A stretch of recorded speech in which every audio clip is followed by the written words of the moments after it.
Welcome back to another edition of The Explainer. I am absolutely pumped about today's topic because it addresses something we all struggle with, especially if you're an ambitious student or professional trying to master a difficult craft.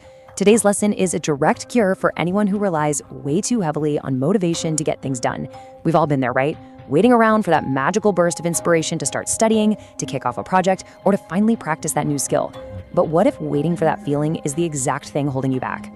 Today, we're turning to the ancient wisdom of the samurai to fix our modern struggles with consistency. I really want you to think about this for a second. Are your dreams actually making you weaker? It sounds completely counterintuitive, doesn't it?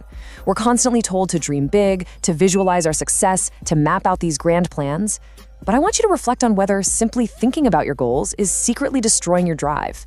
Are you spending more time visualizing the peak of the mountain than you are actually taking the steps to climb it? Okay. Let's dive right into our roadmap for this explainer. First, the trap of ambition. Second, identifying excuses. Third, the Kaizen method. Fourth, the dreamer versus the disciplined warrior. And finally, your morning routine checklist. Let's get to it. Section 1, the trap of ambition, the gap between wanting and doing. To really wrap our heads around this gap, we need to look at a story from feudal Japan about a young samurai named Yuki. Think of Yuki as a mirror for the modern student who really struggles with execution. So Yuki started off with massive ambitions. He spent hours just talking about his plans, reading about famous battles, and imagining himself mastering advanced strategies. He truly believed his strong ambition would just naturally lead to greatness. But by month 1, when it was actually time to train, Yuki always found an excuse. He'd tell himself the weather wasn't right, or he wasn't feeling well, or, and this is a huge one, that he needed to plan more carefully before beginning. Fast forward to year 1, and younger warriors who trained every single day were just flying past him. Yuki's tragic final realization was that his dreams didn't lift him higher, they made him weaker. And here is the fascinating psychological trap. The more he merely spoke of his plans, the more his mind rewarded him as if he had already achieved something. His total inaction actually felt like disguised progress. And that brings us to the absolute core lesson of Yuki's failure. Motivation cannot bridge the gap between wanting and doing. You see, Yuki's identity as a dreamer gave him comfort. He vastly preferred imagining his future over enduring the discomfort of daily practice. But relying on motivation alone is going to leave you exactly where Yuki ended up, frustrated, unprepared, and just full of regret. Section 2, identifying your procrastination excuses.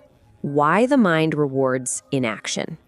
I want you right now to actively reflect on the excuses you make when it's time to sit down and do the hard work.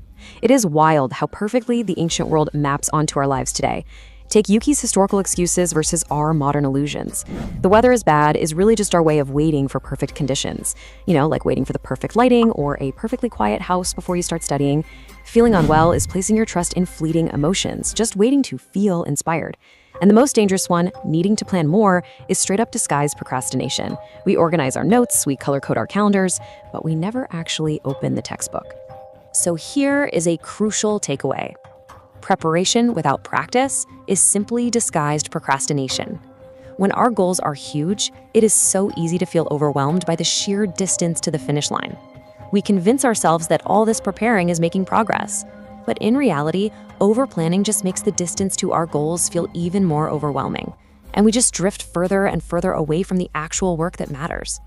Section 3, the Kaizen method explained, the way of small improvements. So, how do we actually fix this? Well, we turn to the exact solution used by history's greatest swordsman, the samurai. Capture this in the teaching of Kaizen no Mi, which means the way of small improvements. It's all about climbing the mountain one single step at a time, through steady, repeated actions. The internal shift you have to make here is monumental. You have to stop waiting for perfect readiness and instead embrace the humble discipline of daily practice.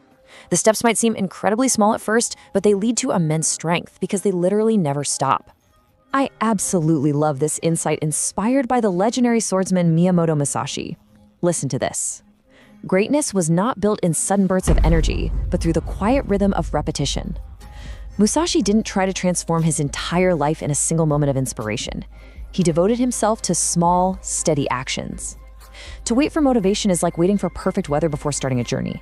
You might end up waiting forever, while those who are willing to just walk in the rain will reach the destination long before you even start. Let's look at how this builds in a practical sequence. Most people, maybe even you, think step 3, energy and inspiration, has to come first, right? They think motivation is the spark that creates action. But the samurai knew that is entirely backwards. Motivation is not the spark. It is the flame that follows. First, you take action. That action builds momentum. And then that momentum gives rise to the energy that we mistakenly call inspiration. The people who achieve the most aren't magically inspired every day. They act even when they really don't feel like it. Section 4. Dreamer versus disciplined warrior. Choosing your path. All right, it is time to choose your path. Let's visualize this transformation. Think about the dreamer, Yuki. He waits for motivation, he's totally overwhelmed by the distance to the peak, and he finds comfort just imagining it. Now contrast that with the disciplined warrior. Imagine a student who wakes up feeling too lazy to train, but chooses to practice just one single sword form, or write just one paragraph, or solve just one math problem every single morning. Maybe friends laugh at that tiny effort, but over time, the movement becomes automatic. The body grows stronger. The disciplined student builds a foundation that makes advanced skills incredibly easy down the road, while the dreamer remains permanently stuck at the starting line. If there is one mindset shift you adopt from this entire explainer, let it be this. I am not controlled by my feelings, I am guided by my commitments. Discipline does not mean avoiding fear or fatigue or the discomfort of starting. It means moving directly through them. True strength isn't acting when conditions are perfect, it's acting when they aren't. Section 5. Your morning routine checklist. Immediate task initiation. Let's translate this ancient wisdom into exact tools you can use literally tomorrow morning to initiate your tasks immediately. Here is your routine. Step 1, choose a single small action. Just like practicing a single sword form, pick the smallest possible increment of your task. Read 1 page. Write 1 sentence. Step 2, act whether you feel ready or not. Remember, feeling ready is a total illusion. And step 3, build the momentum. Once you take that tiny step, trust that the flame of motivation is going to ignite after you've started moving. So the crucial point is making this stick.